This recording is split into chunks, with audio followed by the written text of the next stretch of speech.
Hey guys, how's it going? Dudey here. I am back with another video. Now today I'm going to give you 10 films that are on Netflix, horror films, spooky films for you to enjoy during Halloween. It's a month to get spooked. It's a month to get into horror films if you're not into them already. A lot of you guys know horror films are my favourite genre if they are done well. Now this list is in no particular order. Yeah, I'm just giving you 10 solid horror movies that you can watch and hopefully thoroughly enjoy as much as I did. They're all found on UK Netflix right now, so if you wanted to, straight after this video you can go and slap one of them on. Okay, so without further ado, let's begin the 10 horror movies that I want you to watch this Halloween on Netflix. Okay, so in at number 1, I actually watched this last night. I watched it 15, 20 times. I absolutely love the movie. I think it's an amazing, spooky, scary movie based on true events. It's The Conjuring.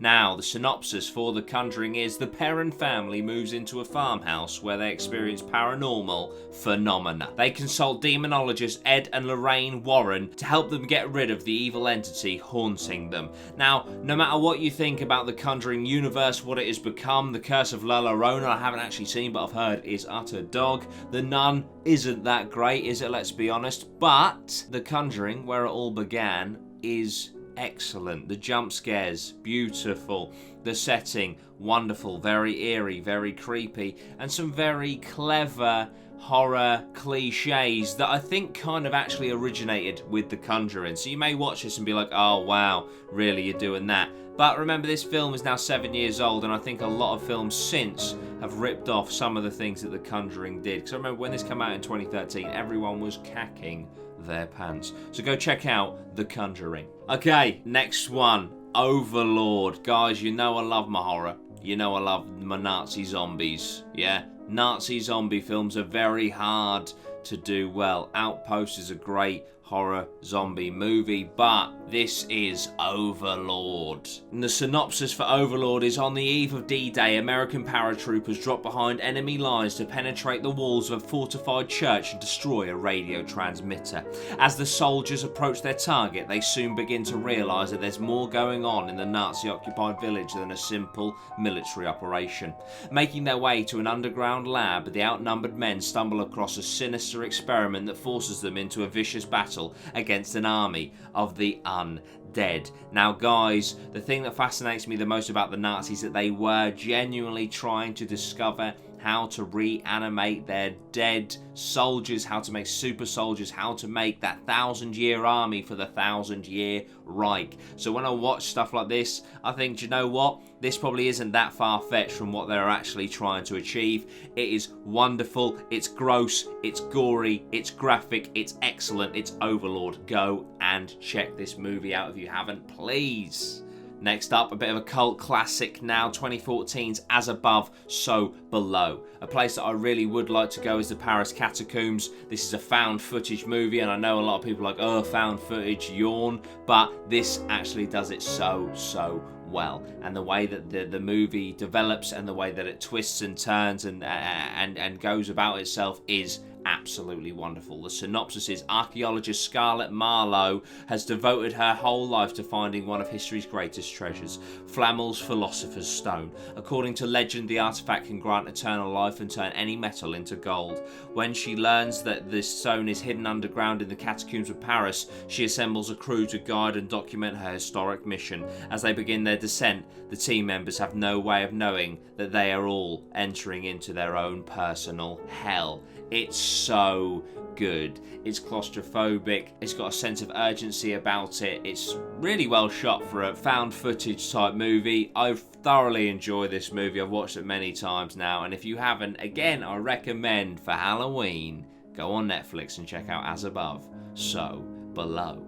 Another found footage movie now. Right, there is one big glaring hitch with this movie for me, and it is the little kid, the boy who wants to be a rapper. Every time he tries and raps in the movie, it cringes me out like fuck. However, It's a great movie, another good found footage movie. The synopsis is Becca and Tyler plan a week-long stay at their grandparents' place whom they've never seen. Little do they know that their visit will be the most terrifying experience of their lives. And it is. There is some very, very creepy elements. There's an amazing twist in this movie, and if you can get past the kid rapping all the time, then you're in for a good spooky, spooky time. There are certain elements in this movie that absolutely terrified me, and the payoff of the twist is excellent. So this is definitely on this list. This 10 movies to watch at Halloween is 2015's The Visit. Moving swiftly on, we go to The Autopsy of Jane Doe. Amazing, amazing movie about two autopsy people, autopsologists. I don't know what do you call people who do autopsies?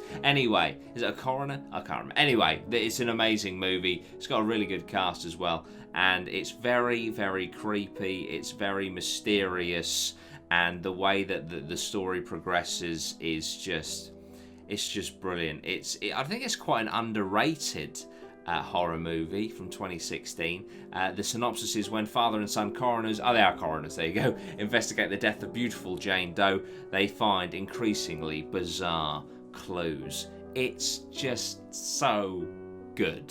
It's so good. If you haven't seen it, you're in for an absolute treat. Only did $6 million at the box office. That is a crime, but it's got Brian Cox in it. He is absolutely amazing. The actor, not the space guy, the physicist. But yes, Autopsy of Jane Doe. It's a very unique horror movie, and I highly, highly recommend it.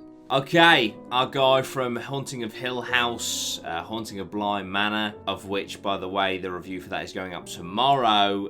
So we have Hush. Now, Hush is about a deaf writer who retreated into the woods to live a solitary life, must fight for her life in silence when a masked killer appears in her window. Directed by Mike Flanagan, the same director of Haunting of Hill House, Haunting of Bly Manor, Doctor Sleep, and others. It's brilliant.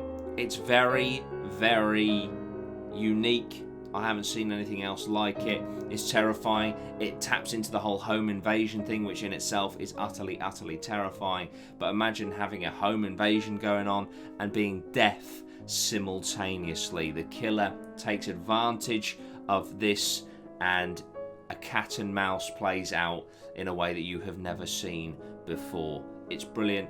It's spooky. It's creepy. And it will definitely make you lock your doors at night. So guys, check out Hush. Okay, this is more of a thriller, but it is in the horror genre, so I'm putting it in. It's The Platform. In the future, prisoners housed in vertical cells watch as inmates in upper cells are fed while those below starve. It's kind of a metaphor, I believe, an analogy for, society and things like that. It's very interesting. It makes you question yourself, your morals, what you would do in this situation. It's grotesque with the way that some of them consume the food, and it has a very intriguing ending. But it's a hell of a journey that you go on in The Platform, despite it having such a repetitive kind of narrative. But I thoroughly enjoyed it. It's a Spanish horror movie, so it is dubbed, but if you can get past that, if you can get past the whole lips not syncing to the words, then you're in for a very, very good time. And the lead character, who is played by Ivan Masagui, who plays Goring, is excellent. So yeah, guys, if you haven't seen The Platform, when it came out, there's massive hype around it. So if you haven't seen it, I would be surprised. But if you haven't seen it, go and watch it, because you're in for a great time. So that's The Platform, guys. Okay, 3 more to go. So I've got The Ritual. So the synopsis is: reuniting after the tragic death of their friend, 4 college pals set out to hike through the Scandinavian wilderness. A wrong turn leads them into a mysterious forest of Norse legend, where an ancient evil exists and stalks them at every turn. Absolutely brilliant film, brilliant cast, really well acted, beautifully shot. Will give you a little chill next time that you decide to go into a forest. I like the narrative a lot. I like the mythology that it delves into. It's quite a unique mythology that it goes into, and it's just a very excellently portrayed movie, and it's all about grief, guilt, whilst trying to battle a big mythological beast. So yes, I saw this at the cinema. It was excellent. I then saw it again on Netflix, and it was just as excellent. And if you want a good spook this Halloween, check out The Ritual. Right, guys, it's a classic now. It makes me a bit depressed that something that I saw when as a teenager is classed as a classic, but 2012, 8 years, so I guess it delves into, you know, being retro now, which makes me feel old. Sinister. Sinister, the synopsis is a true crime writer, Ellison Oswald, played by Ethan Hawke, is in a slump. He hasn't had a bestseller in more than 10 years and is becoming increasingly desperate for a hit. So when he discovers the existence of a snuff film showing the deaths of a family, he vows to solve the mystery. He moves his own family into the victim's home and gets to work. However, when old film footage and other clues hint at the presence of a supernatural force, Ellison learns that living in the house may be fatal. One of the scariest things I saw growing up, without a doubt. I love the premise, the mythology that it delves into with the whole, you know, demonic god type genre. I like the twist. I love a good twist. A good twist in a movie. A twist in a movie can make or break it. I feel like the twist in this was like, yes, spicy, you know. I think it pays off very well. It's a great movie. I think that you are left very satisfied by the end of the movie. And not all movies have happy endings, ladies and gentlemen. I think I know that's a borderline spoiler, but it's a horror movie, so what do you expect? But Ethan Hawke is excellent, but then again, he is an amazing actor.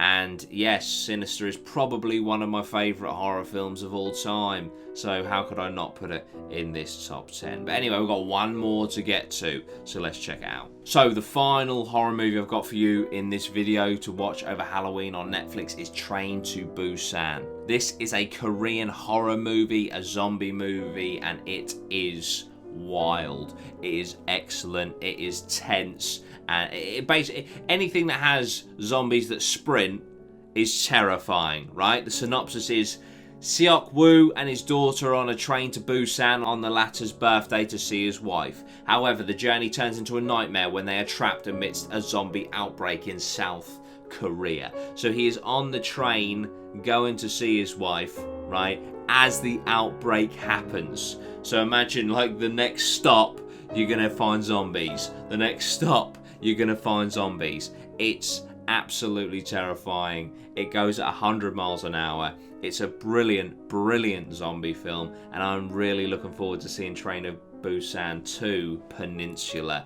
But guys, this is one of the best zombie films ever made, hands down. So please, guys, I implore you, check out Train to Busan if you want a good zombie flick. So there we go, guys. That is the video today. This is just one. I thought, you know what, I'm just going to help you guys out if you're looking for horror movies to watch over this Halloween period. So I thought I'd throw 10 together from Netflix, because I know a lot of you guys have Netflix, so they're easy accessible. And so there we go. Let me know what you think of the movies that I have provided for you today. Let me know down below if you watch one. Please come back and let me know what you thought. If you hated it, let me know. If you loved it, let me know. And also let me know on all the socials. Okay, guys, thank you so much. Please like, share, and subscribe. Turn the notification bell on as well, because it really helps me out. I have a new podcast, the Allegedly Possibly Maybe podcast. Go and check that out. We have a website, allegedlypossiblymaybe.co.uk, where you can buy merch. You can check out where all of the podcasts are, and also we do a monthly supply crate, which is £30 a month. You get shirts, hoodies, hats, jumpers, all that good stuff worth way more than £30, and you get entered into our monthly mega crate, which this month, if you're watching this before the 16th of October, this month we're giving away a Nintendo Switch, FIFA 21 and Pokemon Sword. In future months we're looking to fill that mega crate with PS5s, Xbox Series X's, and all that good stuff. But anyway, guys, thank you so much for watching today's video. I appreciate you. Go and check me out on all the socials. I'll see you very soon. Have a good Halloween. Sweet one. Goose.